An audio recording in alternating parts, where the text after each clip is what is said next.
Department of Justice umaasang babalik ng bansa si Harry Roque sa lalong madaling panahon. Ang kabuoang detalye ng balitang yan ihahatid sa atin ni Alegria Galimba live mula sa Department of Justice. Aleg? Yes, Andrea, sinabi ng Department of Justice na gagalangin nila ano man ang magiging desisyon ng bansa kung saan humiling si dating presidential spokesperson Harry Roque para sa asylum. Kaugnay ito ng posibleng pag-aresto ng Interpol kay Roque sakaling maaprubahan ang red notice laban sa kanya. Ipauubaya na ng Department of Justice sa The Netherlands ang pagpapatupad ng posibleng pag-aresto ng Interpol kay dating presidential spokesperson Harry Roque sa gitna ng kanyang kahilingan para sa asylum.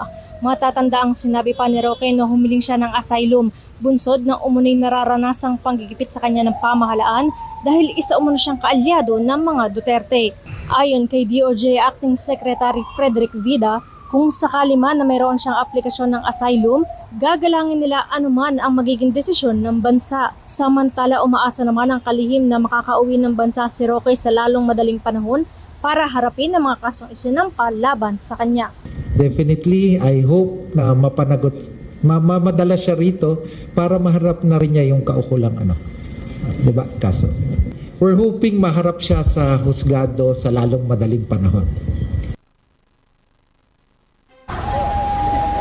Sa kasalukuyan, nakansela na ang pasaporte nito at nag-request na rin ang DOJ ng red notice laban kay Roque. Pero ani Roque maghahain siya ng motion for reconsideration ukol dito. Mula sa Department of Justice sa Alegria Galimba, diretso sa punto, walang paligoy-ligoy. D8 TV News. Maraming salamat sa iyo, Alegria Galimba.